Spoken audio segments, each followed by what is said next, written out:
campos tensoriales, vamos a considerar nuevamente el tensor. Un tensor. Tensor, hay dos tipos de tensores, digamos. Uno es cuando consideras un T definido en K copias de un espacio vectorial, dado un espacio vectorial. Ajá, aquí de dimensión finita, siempre. Entonces, este si es K lineal, es llamado tensor covariante. Tensor covariante. Y es denotado así, en este conjunto. Y el otro es cuando está sobre su dual. Entonces hay un dual y tomas K copias. Entonces aquí nuestro campo es los reales y T, o le cambiamos la letra, una S es tensor contravariante.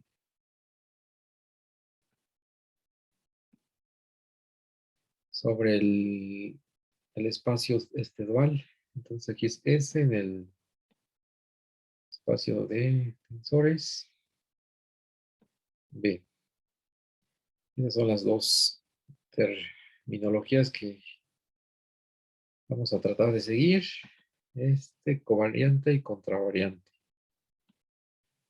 Para empezar. Y luego, pues hay ejemplos, ¿no? Vamos a meter ejemplos.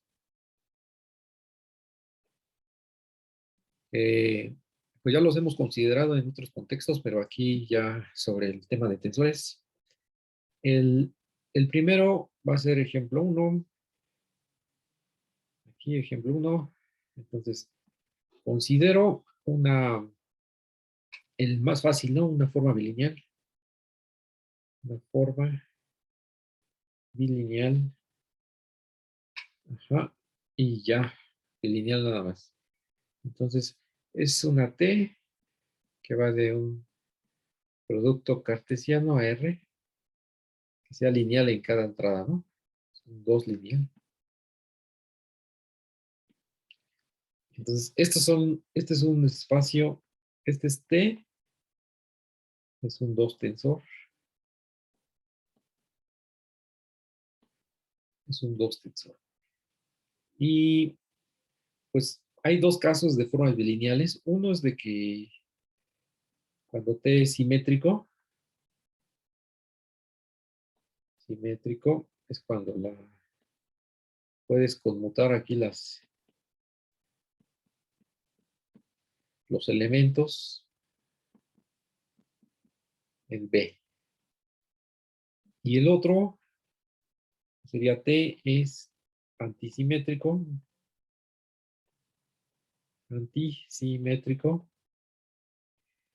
y cuando está el signo menos, a la vista. Aquí también es lo mismo, B y W en el espacio V. Toda forma bilineal tiene asociada una matriz. En este caso, este ya es en T2. Existe una matriz. Aquí la notación, aquí siempre olvido cuál es la notación. Me crucé en R. Aquí la dimensión estamos pensando que la dimensión del espacio vectorial es N. Entonces, tiene asociada una matriz cuadrada que si estás en el caso 1, sería una matriz simétrica. Y si estás en el caso 2, sería antisimétrica. Y eso, ¿cómo sería? Este ya está dado este sería un tensor covariante. T es un tensor, dos tensor covariante.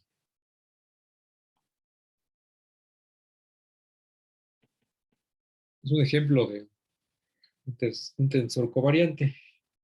Que para que sea tensor no hace falta que sea ni simétrico ni antisimétrico, pero eso ya es una propiedad adicional. Y sabemos perfectamente que la representación, bueno, lo voy a poner para la métrica, fue uno de los ejemplos anteriores. Aquí si agarras una métrica, una variedad riemanniana, entonces para todo P en la variedad vas a tener que la G en P va a ser un tensor, un dos tensor. Entonces aquí G de P va a estar dado como suma, ¿no? De estas, vas a tener podemos usar la propiedad número, la que demostramos en la clase 23, no, en la clase 22, este de aquí, ¿no? Consideras el dual, entonces sobre el dual construyes el conjunto que es usando el producto tensorial. Entonces tomas dos elementos en el dual, pones el tensorial, esto te da precisamente la métrica. Este fue uno de nuestros ejemplos aquí, pero ya aquí solamente lo estamos sintetizando en la clase de hoy. Entonces, en P va a ser una suma y con una suma doble, porque estás pensando en que tienes que recorrer toda la matriz asociada. Entonces, con I, J igual a 1 hasta N de los coeficientes, estos, multiplicado por los elementos XI de XJ. Ahí está. Y aquí donde DXI, ajá, 2, desde igual a 1 hasta N, es la base dual de el tangente. Entonces, eso ya están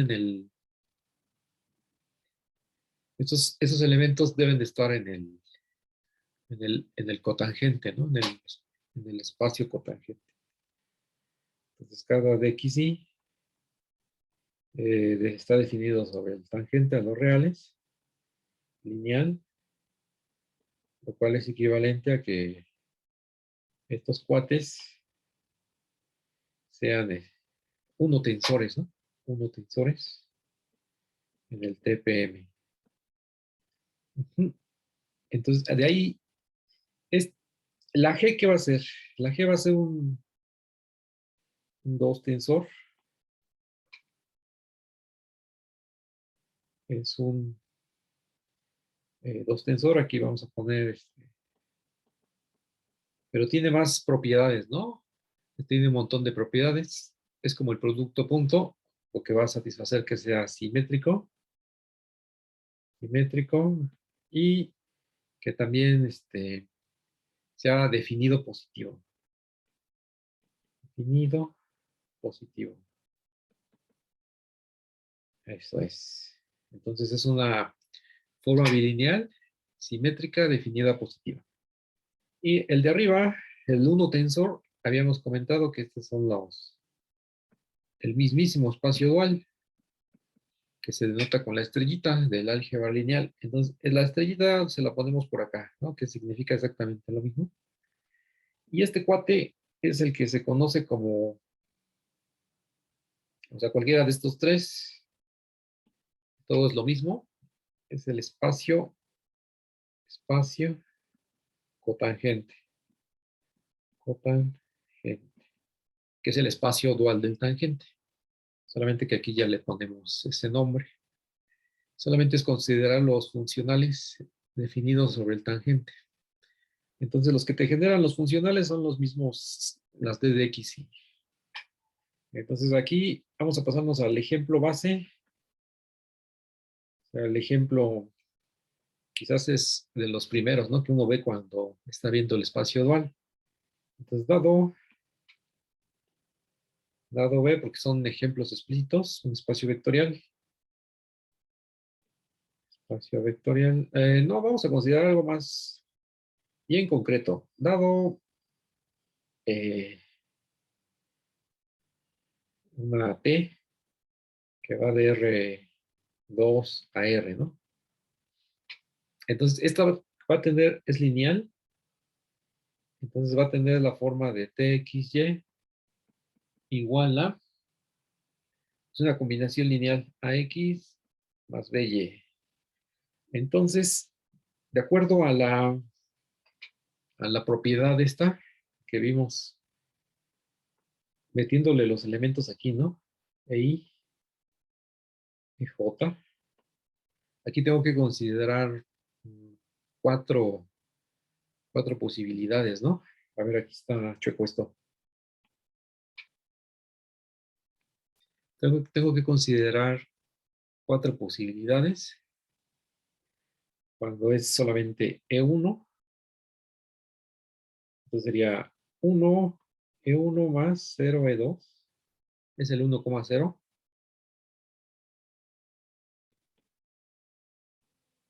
1,0. Entonces este se iría al A. A ver si sale algo. Y luego es el... De hecho, nada más estos. 0E1 más 1E2. Entonces este de E2 sería exactamente... ¿Cuál es? No, tengo que considerar el dual sobre R2. Eso es lo que tengo que hacer. Entonces, el dual sobre R2, vamos a hacerlo más directo, porque aquí le estoy dando mucha vuelta, creo yo. Entonces, aquí, pues considero el dual. Entonces, E1, E2, base de R2. Entonces, considero el dual. Le voy a subir los índices. E1, E2, la base dual, que es de Rn estrella. Aquí es R2, ¿verdad? R2 estrella. Ahí está. Entonces ya tengo ¿cómo está definido? Definido, definido como ya lo conocemos, definido como, pues te sale la delta de Kronecker, y metiéndole EJ, es delta IJ. Son los dos casos, 1 o 0, dependiendo de los índices. Entonces, en teoría puedo escribir en la transformación T, que es lineal, en términos de la base dual. Es lo que te dice, ¿no? Entonces, ¿cómo va esto? Me tengo que regresar a la proposición. En este caso es para un 1 tensor. A ver, ¿dónde está tensores? La proposición que está aquí. Esta, ¿no? Que es la que estoy mirando. Solamente necesito irme al, al mismo espacio dual, ¿no? O sea, no hace falta ni siquiera hacer multiplicaciones de multiplicación tensorial. Solamente es meter esos elementos. En la construcción, aquí te dice cómo debes de meterlos. Solamente los evalúas en la base y lo multiplicas por estos cuates. TJ1, TJ2, eso que está con la llavecita, para que te des. Entonces, según la proposición, te dice que T es exactamente, pues, una suma desde igual a 1 hasta 2. Entonces pongo los dos términos, sería T de E1 por E1 más T. A ver, aquí tengo que poner qué cosa. El dual. Este va arriba. Este va arriba, dual. Pero es 1.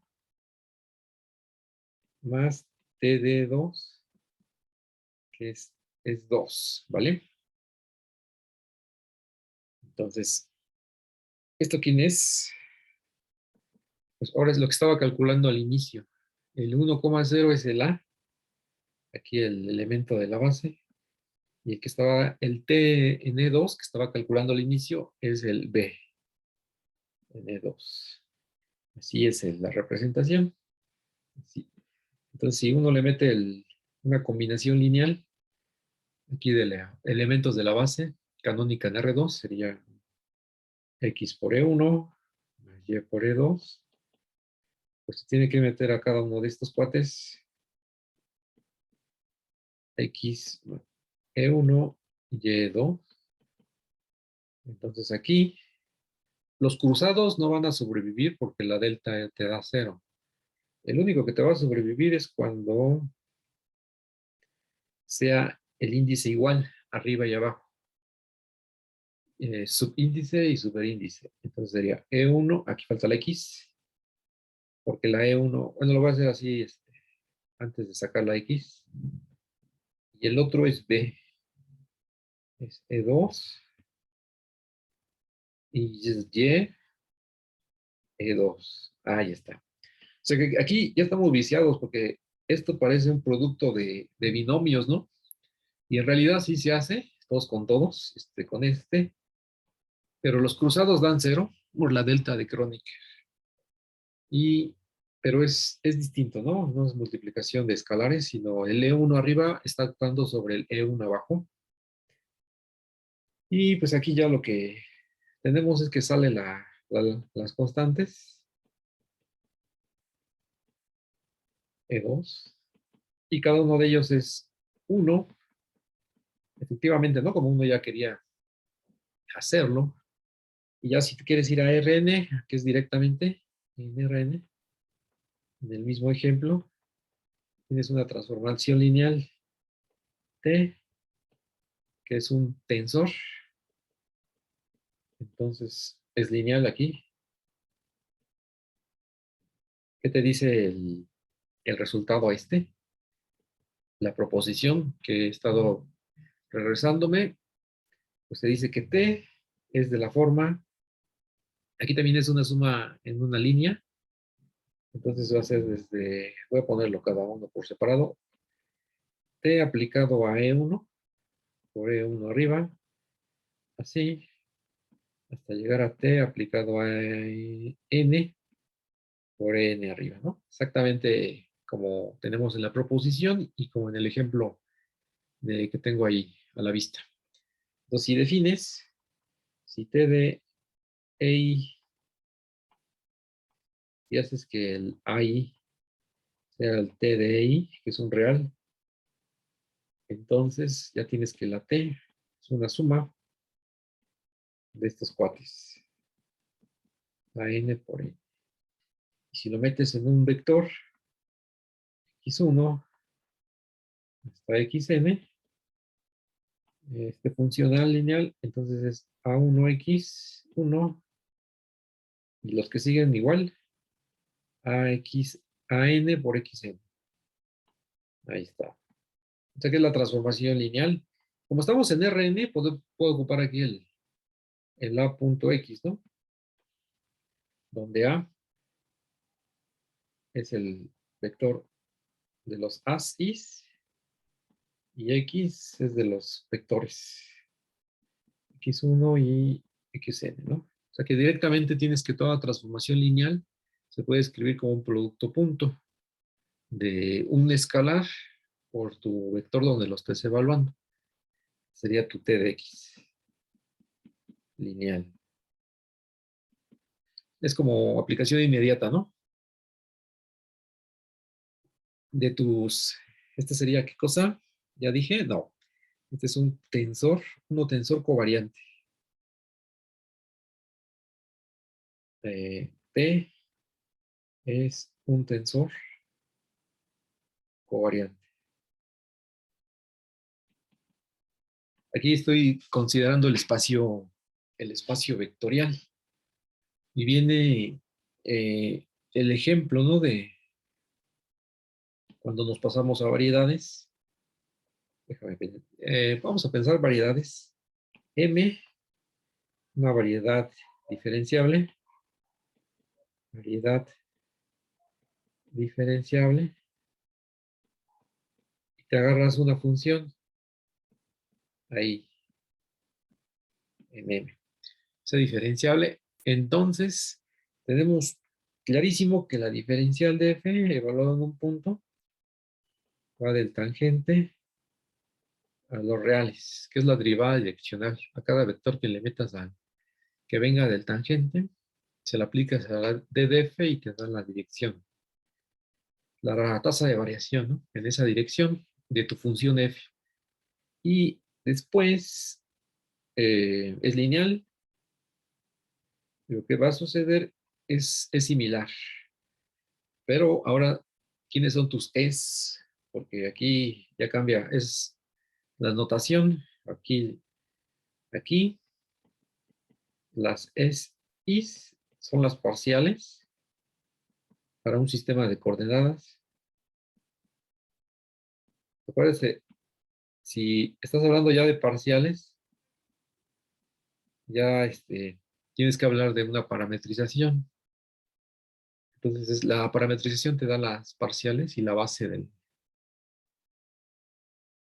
¿Y qué más? El otro, las que van arriba, es la dual, que son las d de xy y de xj, ¿no? La base dual son la del tangente, la base dual, ajá, del TP estrella, ¿no? Base dual. Entonces, pues es muy similar al ejemplo de arriba, porque le metes un vector. Creo que no hace falta meterle vector, solamente lo pones como suma, como lo expresamos aquí. Aquí está todavía. Este no sirve. Este de aquí. Solamente vas metiendo la diferencial a los elementos de la base de las derivadas parciales. Entonces es la derivada parcial, no, ¿cómo va? La t, que es la diferencial aplicado a las derivadas parciales. Y luego multiplicado por el elemento de la base de x1. Y así nos vamos hasta llegar al último, al enésimo elemento de la base. Y aquí es de xn. Entonces aquí viene donde la diferencial de f en la dirección xy, con la de xy, pues hay dos maneras hay varias maneras de ver esto. A mí me gusta verlo como lo que es NRN, es una derivada direccional, pero también puedes verlo como una derivada parcial. O sea que estás, así como cuando en general es la diferencial de f y le metes el vector, pues es el vector derivando la función y luego lo evalúas en el P, ¿no? Que ya el mismo vector ya te está dando la evaluación y te da un real. Aquí es similar. Esta es la derivada parcial de f con respecto a xy. Que lo que sucede simplemente es evaluarlo, ¿no? En el punto P, o con los paréntesis. Es una derivada parcial estándar. Si lo bajas con una parametrización, entonces la diferencial, pues es lo que ya conocíamos. Voy a omitir el punto P para que no se vea tantos P's. Es la parcial de f con respecto a x1, de x1, y así nos vamos hasta la parcial de f con respecto a xn, desde xn. Que le llamamos la diferencial total de f, ¿no? A veces se escribe así, total de f. ya no es derivada parcial. Entonces, la forma estándar de poder escribir las DDFs, ¿no? A funciones definidas en variedades diferenciables. Adicionalmente, también ya se comentaron ya varias cosas de los ejemplos en otras clases. Adicionalmente, si M es una variedad riemanniana,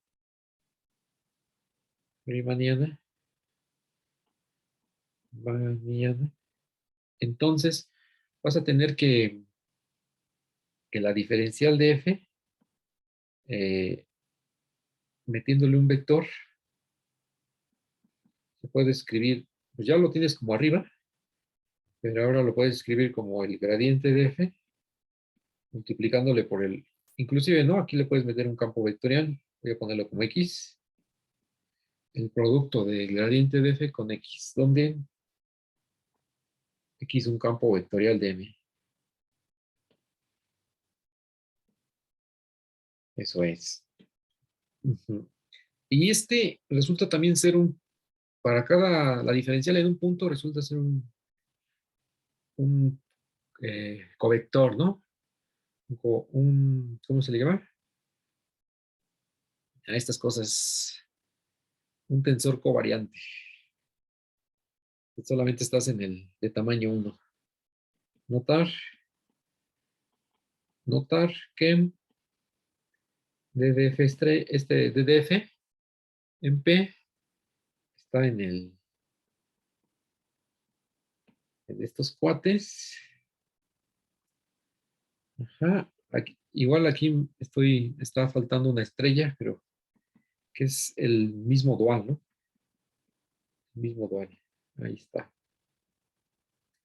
Es un tensor. Entonces, este cuate es covariante, ¿no? Es un tensor covariante. Ya se lo pongo desde ahí atrás. Un tensor covariante. O sea que las diferenciales son cosas covariantes. Las diferenciales son cosas covariantes, como nos ha salido aquí con la diferencial de F. Aquí se vio como una transformación lineal y aquí como el mismo métrica riemanniana. Y aquí pues empezamos con una forma bilineal. Estas cosas han sido covariantes. Entonces ya tenemos pues, un montón de cosas que ya se habían manipulado desde cálculo y también cuando las cosas están definidas en una variedad, cosas covariantes. Y ahora, una cosa que sea contravariante, pues aquí va a ser vía un isomorfismo, entonces es contravariante, ¿no? Tiene que ser de estrellita. Entonces aquí es 4 y este debe ser 5. Ejemplo 5, una cosa contravariante, ¿no?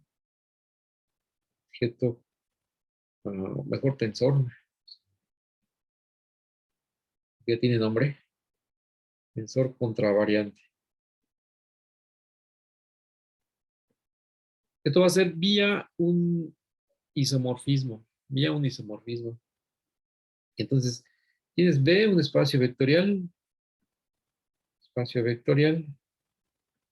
Entonces, los puntos ahí son tensores contravariantes. Todo vector. Aquí no sé cómo denotarlo.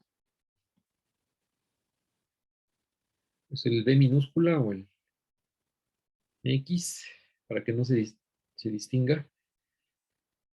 Es todo elemento en B es un tensor contravariante. Que nosotros le llamamos toda la vida, pues es un vector, porque estás en un espacio vectorial. X vector, ¿no?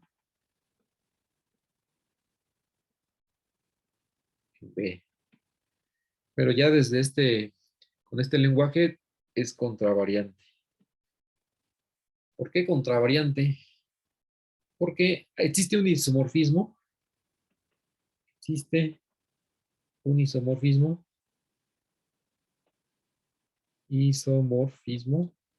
entre espacios vectoriales que te da el B con el B del doble dual. Que solamente le pegas 2 estrellitas arriba.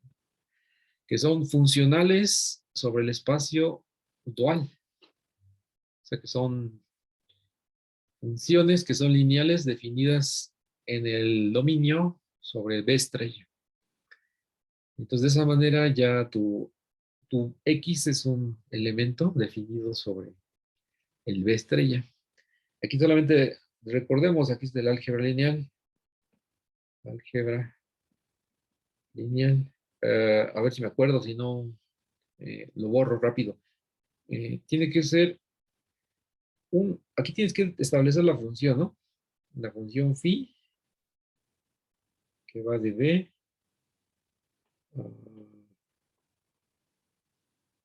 a B doble estrella. No, así no va, así no va. Falta el otro. De B a B estrella. El doble dual, ¿no? Entonces, ¿cómo va esto? Pues tienes que tomar un elemento aquí y tienes que tomar uno acá, ¿no? Que es denotado como siempre B, U, phi evaluado en X. Entonces, este phi evaluado de X tiene que estar en el B estrella. Lo voy a poner con paréntesis. Eso quiere decir que phi de X tiene que ser un funcional definido sobre el espacio dual. Entonces, ¿cómo se hace? Ah, sí, es que este es tan natural que nunca se te olvida. Phi de X, o sea, una vez que lo entiendes, ya la hiciste. Porque le vas a meter un funcional, y aquí el problema es el nombre, ¿no? Aquí, a este le vamos a tomar en T, ¿no? Como lo hemos hecho en el primer ejemplo. Le tomas un lineal, ¿y cómo lo vas a asignar? ¿A un real? Ah, pues está bien sencillo, porque es T evaluado en X.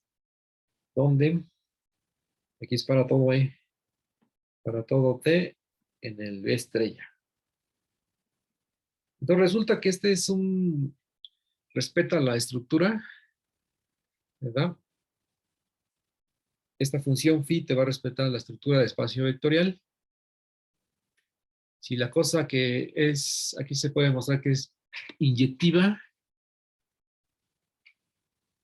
o sobre, pero como el espacio es de dimensión finita, ya vas a tener automáticamente que es biyectiva. Entonces, espacio vectorial de dimensión es importante, finita. Eso sí es. Entonces, este es el isomorfismo.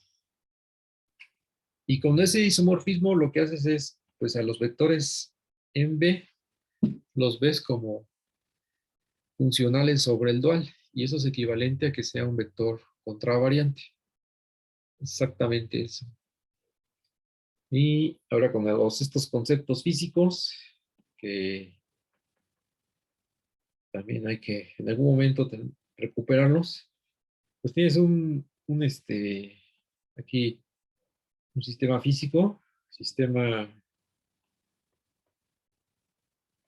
físico. Entonces puede ser cualquier cosa, ¿no?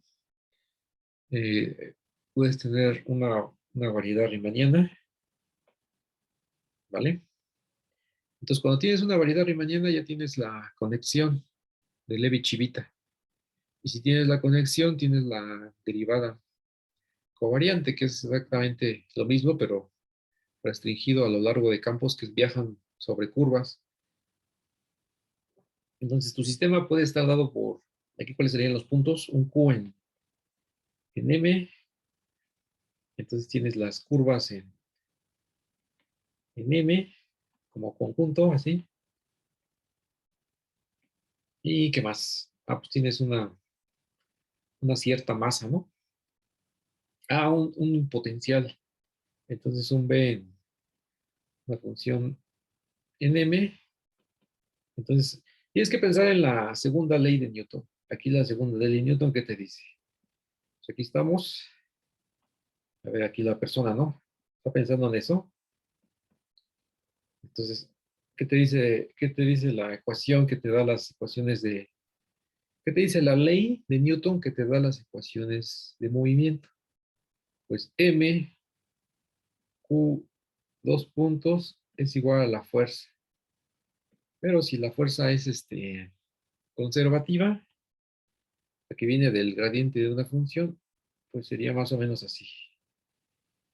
Más o menos así, cuando estás en el plano o en R con el oscilador armónico. Y aquí, entonces, sería un similar. La masa le vamos a hacer 1 o algo así.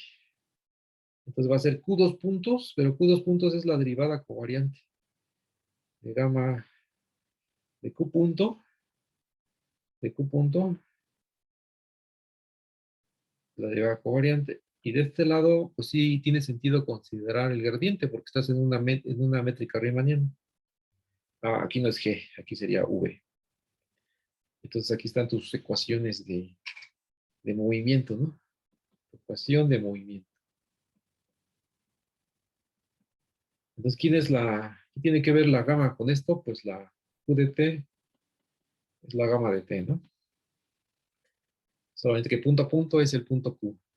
Entonces, de esta manera, sobre una variedad riemanniana, en una variedad, ojo, que tiene que ser variedad riemanniana para tantos objetos que ahí están metidos, que dependen de la métrica. Es una variedad riemanniana. Entonces, tienes todo lo de acá. Y por lo tanto, estos puntos Q en M's, lo que se comentó arriba, cuando estabas con el espacio lineal, ¿no? Ah, no, el ejemplo anterior, que sería el análogo. Y aquí vas a tener que, estos van a ser también un tensor, es un tensor contravariante. O sea, que lo ves todo sobre la variedad, pero lo puedes ver también sobre el mismo, mm, eh, vamos a cambiar a que sea un espacio vectorial. Ya me arrepentí. Aquí sería Rn.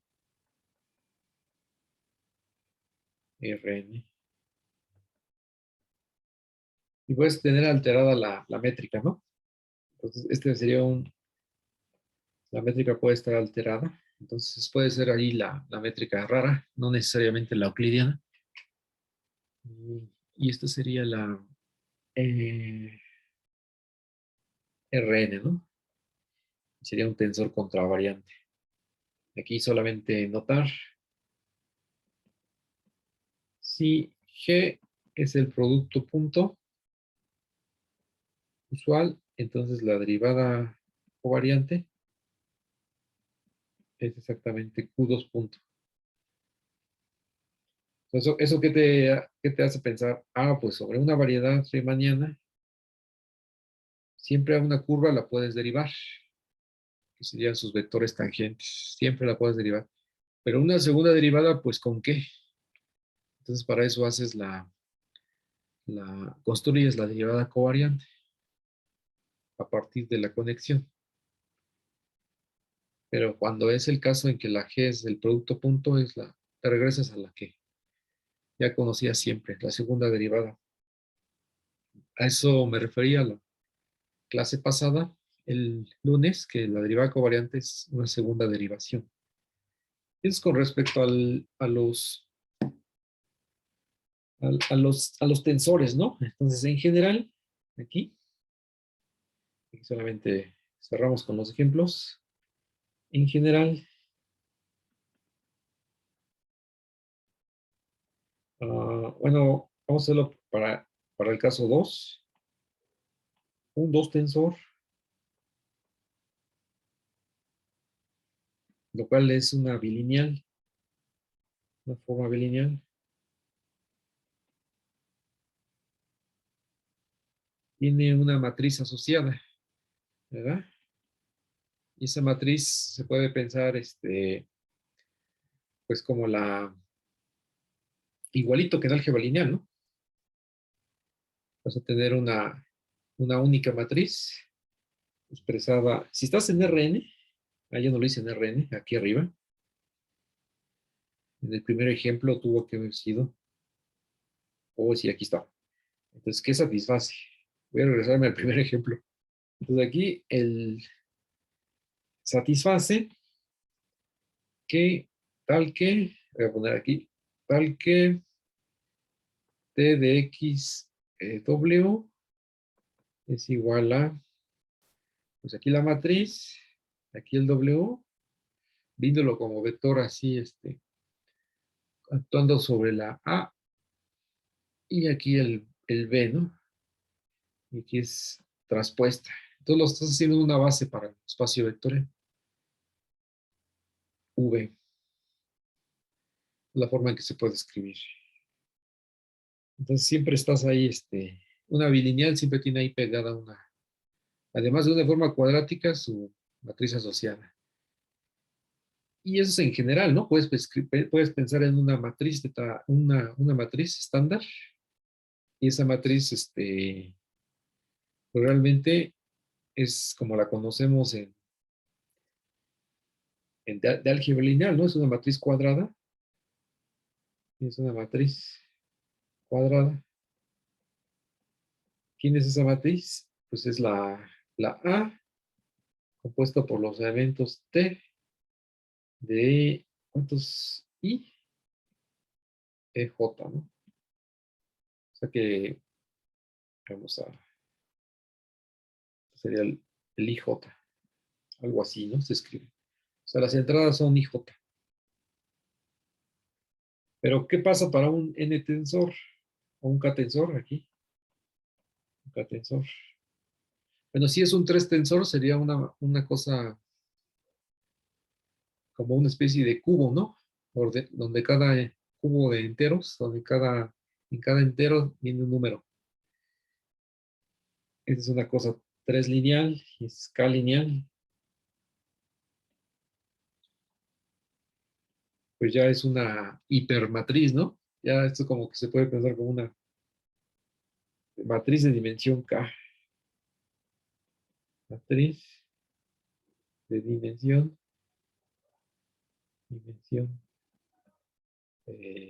K. Sí, todo aquí es K. ¿Y quién es esta? Pues la construyes por las entradas, TI, TJ. Pero ya se acabaron aquí el alfabeto. TI1, TI2, TIK, ¿no? Esta es todos los índices estos que están aquí afuera. TI1, TIK. Variando, ¿no? Desde 1 hasta acá. Hasta, hasta N, perdón. Esa es la matriz de dimensión K, ¿no? O sea que nada puedes tanto poner en una hoja. Necesitas K N dimensiones.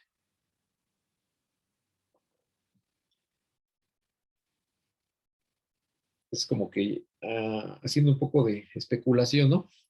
De cuál sería la extensión para las matrices. Ahora, con respecto al producto tensorial, que ese también viene incluido, de hecho ya lo mencionamos por acá, ¿o no? No lo hemos hecho. Entonces, producto tensorial, vamos con más ejemplos, la clase de los ejemplos. El producto tensorial es multiplicar dos tensores y te da uno más grande, ¿no? Entonces aquí vamos a pensar que tienes en general, pues tienes un T aquí, y tienes un S, ¿no? K. Aquí es K. ¿Cuál es la otra letra? L. Entonces, este cuate, puedes tomar el producto tensorial, ¿verdad? Y este ya es de tamaño K más L. B. Entonces, aquí, pues si consideramos algo sencillo, ¿verdad? B es igual a R3 y pues imaginemos un tensor aquí vamos reduciendo, ¿no? Para que alcance, aquí sería un 1, el T sería en 1,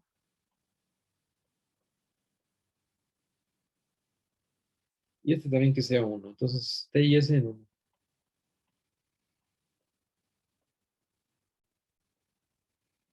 Aquí R3.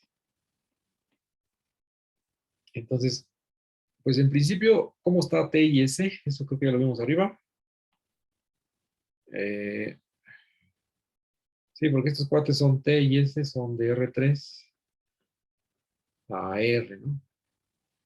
Esta es la lineales. Me falta aquí lineales. Lineales. Entonces, estos cuates están descritos como T de E1 por E1. Y para no escribir tanto, voy a poner la suma, aunque sean tres términos. Igual a 1 hasta 3. T de I, EI arriba. Acuérdense que arriba es la dual. Y pues agarrar la base canónica y la S, ¿no? Aquí sería un J igual a 1 hasta 3 de S, S en EJ por EJ. Ahí está. Entonces, pues vamos a poner algo muy concreto. Supongamos aquí que la T, supón que la T es igual a E1, el dual E1, o sea, de E1 abajo, y la S, pues que sea algo también muy concreto, súper específico. Entonces, pues aquí da, pues que sea la que sigue, ¿no? E2, E1, E2 arriba. Entonces, ¿quién es el producto tensorial de estos cuates? ¿Quién es el producto tensorial? De aquí sería hacerlo con E1, E2, ¿no? Con la misma notación del ejemplo donde vimos estas cosas. Vamos a hacer referencia, entonces este es el ejemplo 7. Voy para arriba para buscar tuvo que haber sido como ¿verdad? Bueno, este fue en la variedad, la votación del ejemplo 3, ¿no? Aquí, notación, a ver si se ve,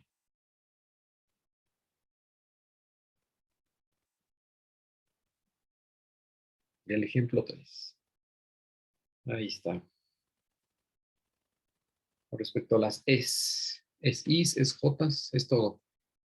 Entonces, ¿cómo te quedaría aquí el producto tensorial, ¿no? De estos? Pues está sencillo, más o menos. A ver, vamos a poner aquí una evaluación, ¿no? Una evaluación sería, lo puedo hacer en forma muy específica. Voy a poner, por ejemplo, aquí el E1 y aquí el E1. Entonces, aquí lo que te va a dar es nada más que el T evaluado en 1 multiplicado por el S evaluado en 1. Es por la definición o sea que 1 va a dar 1, es el primero, y el otro va a dar 0. Entonces, esto da 0. Y así puedes seguir con los demás. El otro cruzado también va a dar 0, que es el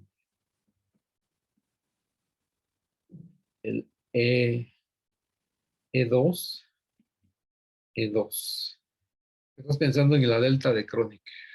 El- algún factor también va a dar 0. Entonces, esos pues no. Los cruzados son los que se supone que van a sobrevivir. A ver si este, ¿no? Este es el que tiene que sobrevivir, porque sería T de E1, S de E2, perdón. Este sí va a ser 1. Y el otro, o sea, para esto, el producto tensorial, como fueron de tamaño 1 cada factor, este va a ser de tamaño 2, que va a ser bilineal. Y te dicen siempre que te baste que te lo definan en la base, ¿no? En este caso lo estamos haciendo para las parejas. Sería 2, 2, 2, 2. Entonces aquí, pues es también 0, porque en el factor 1 es 0 por 1. No, este está mal. Es el 2, 1, perdón. 2, 1, 2, 1. Entonces, ambos son ceros. Entonces sería 0.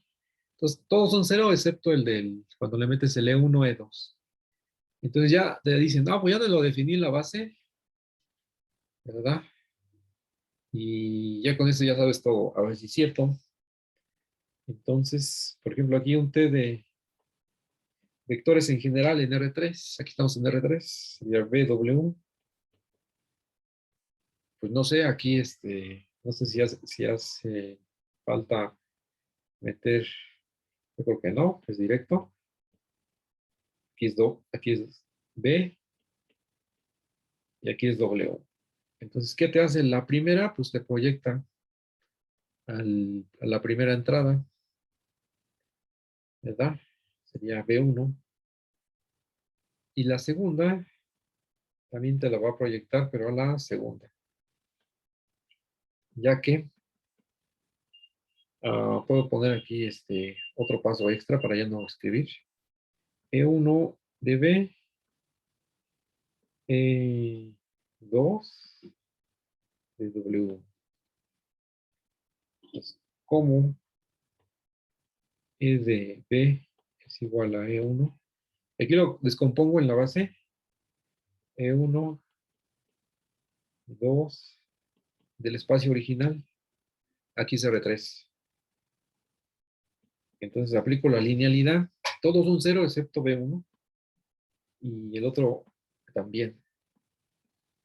Para W los compongo como W1, E1, etcétera. Y el que te sobrevive es el W2. Entonces, ten producto tensorial con S sería el B1 con W2, ¿no? Son puras entradas. La primera entrada del primer vector y la segunda entrada del segundo vector. Así de cortito. Y este ya tiene que ser como es de tamaño 2, es un 2 tensor. ¿Qué fue? Covariante, ¿verdad? Covariante. O sea que es bilineal.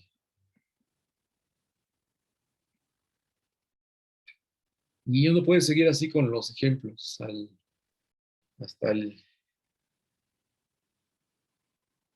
Aquí solamente en R3, pero puede hacer más de todo tipo. Hay un caso especial de tensor que ya contiene todo. Las formas ya dije que eran uno covariantes, ¿cierto? Ujú. Sí, el caso especial de la diferencial, cuando es la misma proyección, es la. Entonces, hay una construcción, de hecho, esto creo que lo mencioné en la clase pasada, en la clase de los tensores, que cuando se pueden combinar los covariantes con los contravariantes, entonces te da un objeto más gordito. Entonces, K factores en el espacio y M factores en el dual. Entonces te da de esta forma, estrella con B.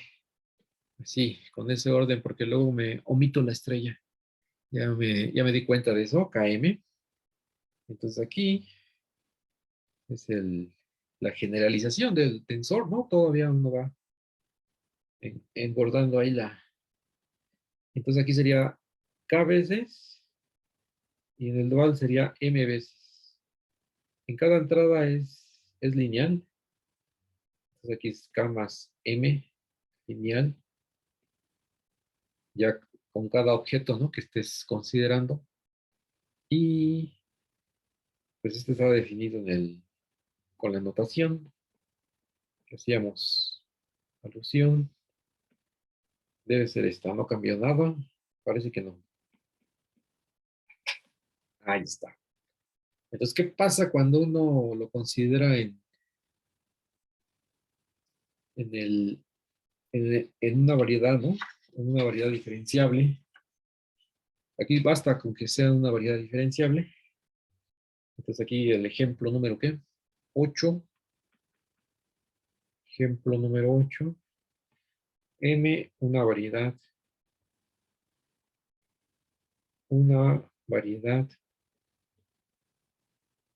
diferenciable. Entonces, ¿cómo quedaría un objeto así? Que esté primero en el tangente. Lo voy a desglosar todo. Pues, que sea el mismo K veces. K veces. Y luego venga el dual, que es el espacio cotangente. Y aquí sería M veces. M veces. Y esto que sea lineal en todas las entradas. Pues análogamente como en el ejemplo que fue la proposición, aquí fue para espacios vectoriales. Y siempre puedes tener una representación de este tensor como combinación lineal de elementos de este conjunto, pues que resulta ser la base del mismo espacio. Entonces aquí también se puede hacer el análogo. Solamente que vamos a ocupar esta que está aquí. Esta que está aquí la vamos a extender, ¿no? Extrapolar. Ujú. O sea, va a ser producto tensorial de elementos de los primeros K factores. Es posible demostrar que T va a ser una suma. Aquí la suma va a quedar más extendida de elementos. Aquí los coeficientes van a ser algunos As I1 hasta IK. Y también depende de las M's. Entonces J1 hasta JM. En la primera parte viene lo que ya sabemos, que es producto tensorial de las unoformas, ¿no? Entonces de X y 1 hasta llegar a dx y k. Y en la segunda parte sigue siendo producto tensorial, pero ahora de los elementos de la base del tangente. Entonces son las parciales de x1 y así hasta llegar a la última de x. Aquí no es 1. Tengo que borrar aquí el borrador. Sería J1 hasta JM. Eso es. Pues ya estoy omitiendo que se está evaluando en el punto P. Cada una de estas, ¿no? Faltaría ponerle aquí P's, pero pues no, porque esto se pone bien, bien feo con paréntesis. Entonces, le quito las P's y los paréntesis y la suma va actuando sobre toda esta combinación. Desde J1 hasta JM y 1 hasta IK. Ahí está. Entonces, esta es la que uno ya puede llegar a entender lo que es un tensor, ¿no? Es un tensor. Son, está repartido. Tiene una parte covariante y una parte contravariante, ¿no? La parte covariante, digamos, Y este de acá es la contravariante. Ay, sí. O sea que está, puede tener mucha información ahí. De los que ya habíamos considerado, ah, de los que ya habíamos considerado son las unoformas. Así si consideras unoformas en una variedad diferenciable, entonces pues siempre tienes un sistema de coordenadas, ¿no? Aquí, para o para una parametrización,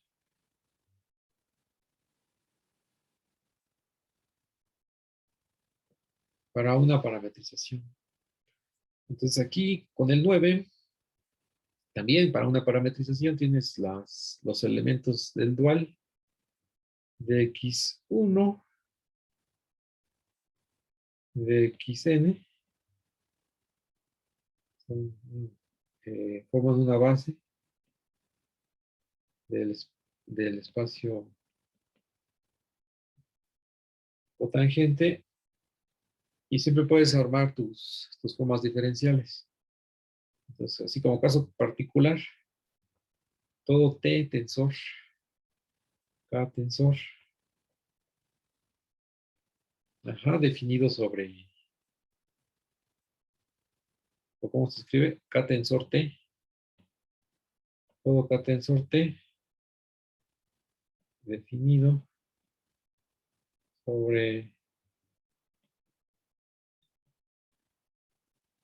sobre la variedad M,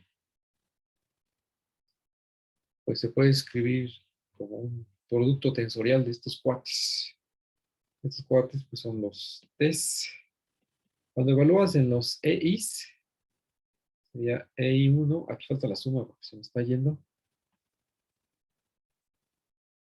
I1, está ahí K, de T de, a ver, vamos a pensar que esté así, ¿no? En los primeros factores. Acá, en R solamente. Como un caso particular del ejemplo de arriba. Entonces, aquí los metes en las derivadas parciales, simplemente. Entonces, las derivadas parciales y 1 y K. Y de este caso, y de lo que te falte son los elementos de la base tomando el producto tensorial. Aquí ya no va a alcanzar el espacio. Un poco para acá. Esto me lo fusilo. Duplicar. Ya sería aquí. Estos productos. Porque ni me convino copiarlo porque tengo que cambiar los índices. Sería I. Aquí es multiplicado. Aquí es multiplicado con I1 hasta I, IK. IK.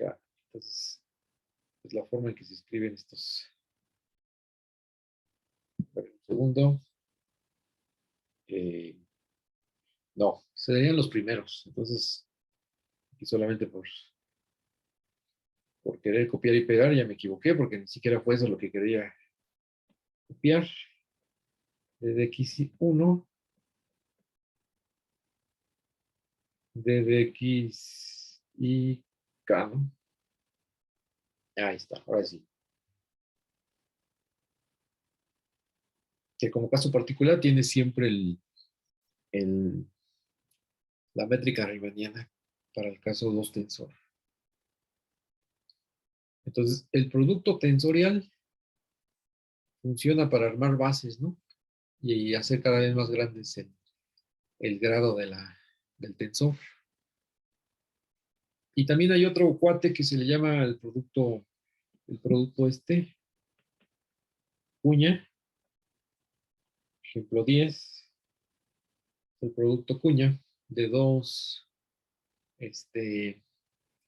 puedes pensar que son dos unoformas.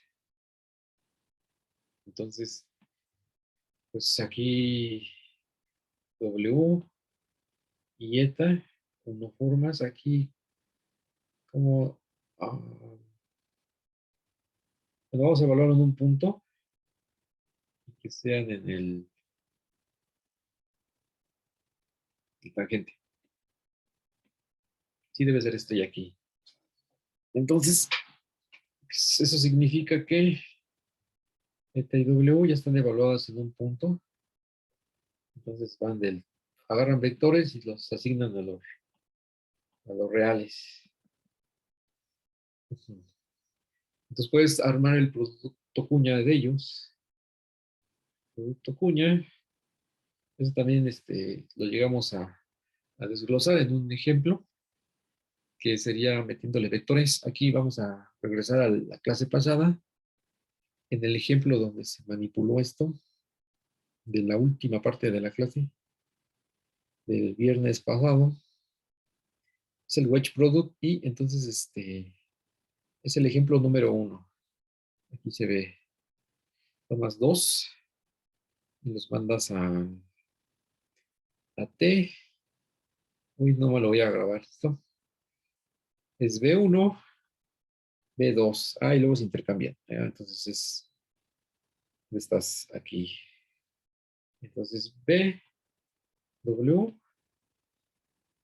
aquí sería B, o y aquí sería W. Menos, aquí W, y aquí B. Ahí salió. Para todos, aquí conviene poner X y Y, yo creo, para los campos, para los vectores, porque esto ya tiene mucha cara de. Entonces es XY, XY, YX, que es el determinante. Y aquí sería del vectores, solamente. Y otra forma de escribirlo, o equivalentemente, sin evaluar nada en X y Y, sería hacerlo con forma tensorial. Ya. El producto cuña de dos unoformas se puede escribir siempre de esta manera. Producto tensorial de omega con eta menos, y aquí ¿cuál sería el otro?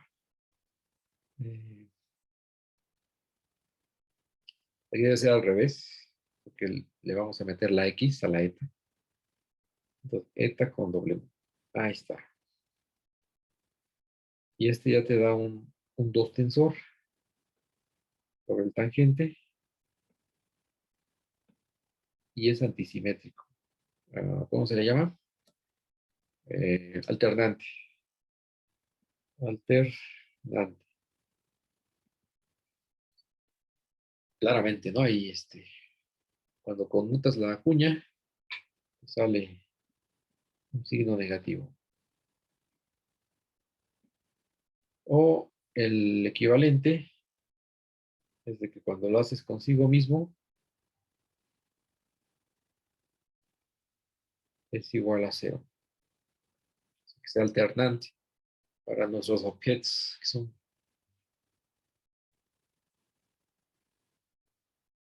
Aquí siempre tu campo es R, es los reales, es tu campo.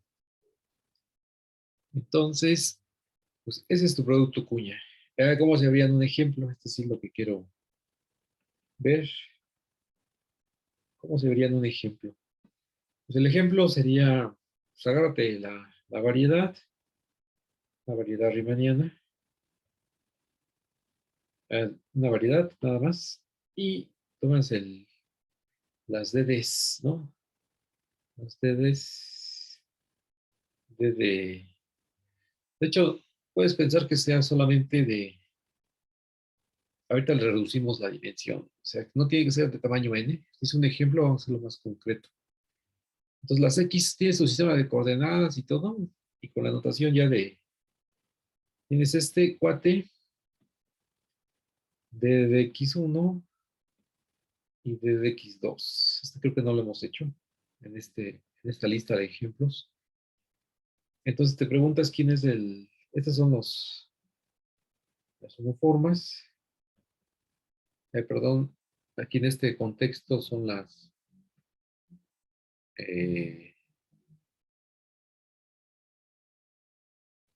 unotensores. Entonces tomas el producto cuña, calcular,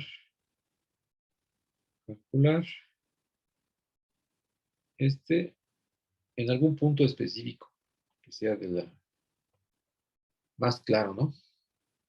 Entonces vamos a tomar lo que sea de tamaño 2. Parece que de ahí no vamos a pasar. Ya tomaste el producto y te sale uno. Entonces, este sería una combinación, tiene que ser vectores. Vamos a ponerle combinación de la base x1 más el otro es x2 en la primera entrada y el otro pues que sea un 5 con x1. Ahí está. Entonces calcular cuánto vale este. Ya es un 2 tensor. De hecho es el alternante, ¿no? Este ya es alternante. Entonces ya se mete dentro de un subespacio más concreto dentro de los tensores que estamos revisando. Entonces, ¿cómo podemos calcular esto? Pues se puede hacerlo por la definición de arriba, que es el ejemplo 10. Es este y una resta, ¿no? Entonces es d de x1, metiéndole el primer vector. Lo voy a poner con parciales así, que también es usual. Y luego el eta, no, el eta no es, el dx2, evaluándolo en la segunda. Parcial 1, menos, y luego con w, que es dx1, en la segunda. 5 parcial 1, menos, no, multiplicado por el primer vector, ¿no? Evaluándolo aquí. 2, 1, 3, 2. Así. Entonces, pues, cuando uno multiplica de esta manera, tienes que hacer todas las cuentas, ¿no? Linealidad y todo eso, pero ya desde aquí uno se da cuenta de lo siguiente. Para el primer término, este va a ser 0, porque tienes que aplicar lo de la delta de Kronecker. Entonces, este ya es 0, porque son distintos índices. Y este que multiplicas con, que lo tengo en flecha, también va a dar 0. Entonces, para empezar, ya el primer término ya se te fue. Y el segundo es 5 de x1 con parcial 1. Luego el otro, que sería eh, para la segunda flecha que sobrevivió, es 3 de x2 parcial 2, que en ambos casos es 1. Sería 5 por 3, 15, ¿no? Es la respuesta.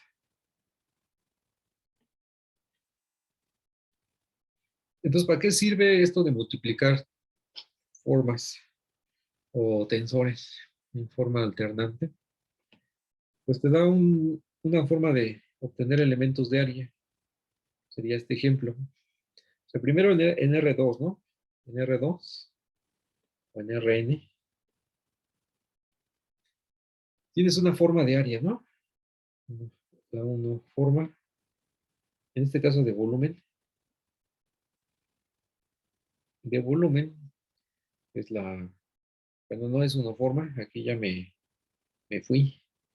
Una n-forma. Es multiplicar estos cuates. Aquí solamente estamos haciéndolo para el R2 en el ejemplo de arriba. Entonces, en R2, lo que vas a tener es aquí ya se baja a área, ¿no? Una 2 forma de área. No tiene sentido llamarle volumen si estás en el plano.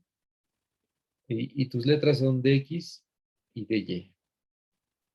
Esto también ya se había comentado en su momento, que representa al evaluarlo en cualesquiera vectores, ¿cómo le llamamos? X y Y, es el área con signo del paralelogramo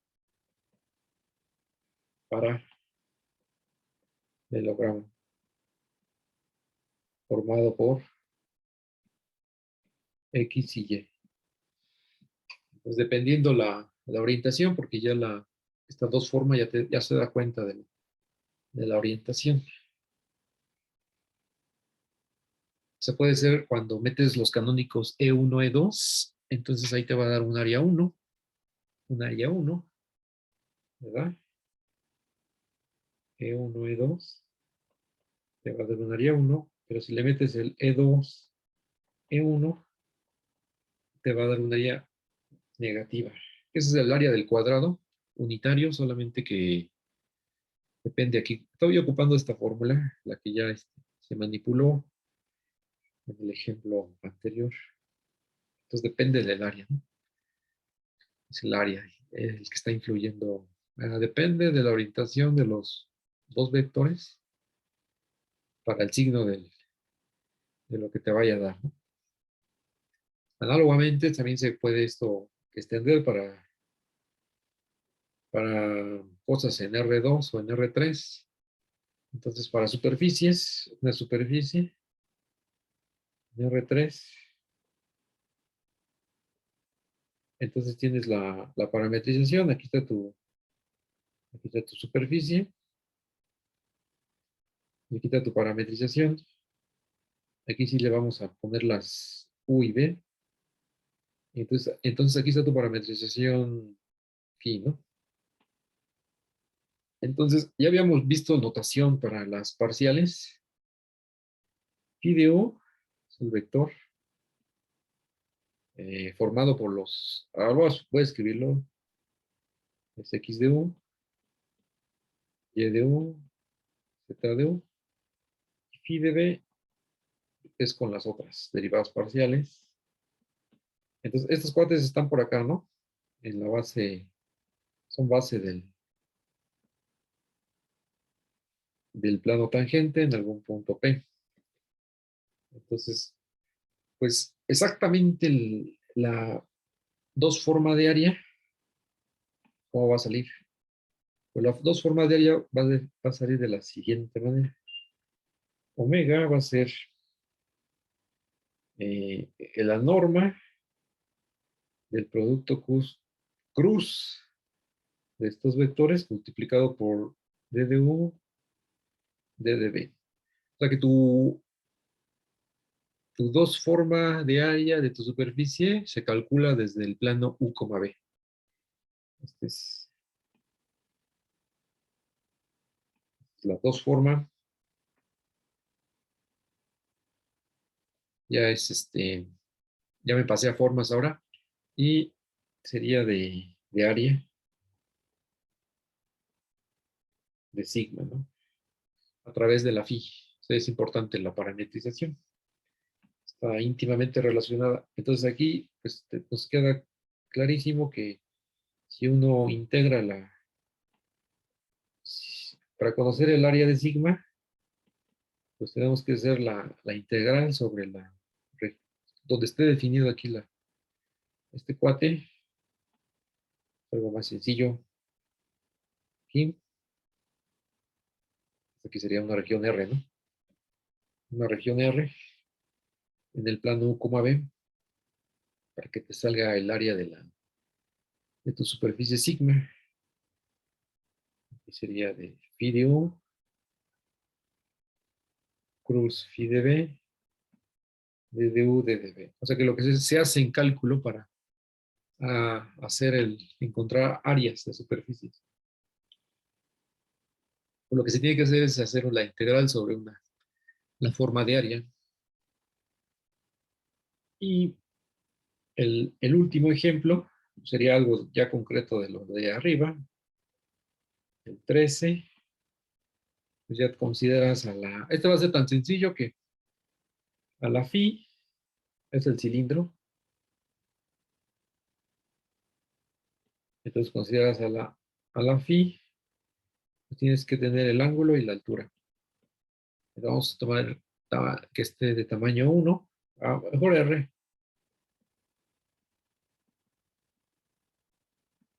Y aquí sería Z. Entonces, ¿phi de qué? Phi de teta es menos R, seno, R coseno, 0. Y phi de Z es 0, 0, 1. Entonces, el producto cruz sería, a ver, déjeme aquí encimarlo. Con este es R coseno. Es R coseno. Y luego el otro, a ver si puedo borrar. El otro sería así, que te da R seno. R seno. Y el último que te va a dar 0. O sea que sabemos que el producto cruz es un vector normal a la superficie. Y pues sí, es precisamente el vector posición. Es el vector posición. Quitándole la altura, ¿no? Entonces, por aquí está tu cilindro. Aquí es mucha R. Y el vector en un punto P. Acá, ese es el normal, que es el producto cruz, es ¿no? Es phi de teta o phi de z. Y le saca la norma. Así, la norma es, ¿qué es? R cuadrado, seno cuadrado, R cuadrado, seno cuadrado. Que es simplemente R. Es R el numerito. Entonces, la forma de área, o también le llamamos elemento de área, es R, aquí la R es positiva, no hay problema. ¿Por D de qué? D de teta, D de z. O sea que es R, es una constante. Una constante porque lo que varía es teta y z. Esa es la forma del volumen, forma de área. Entonces, forma de área del cilindro. Y el cilindro usando coordenadas. Pues, ¿cuál es más, verdad? Del cilindro ocupamos las coordenadas cilíndricas. Y ahí es donde concluyo el ejemplo y también la clase.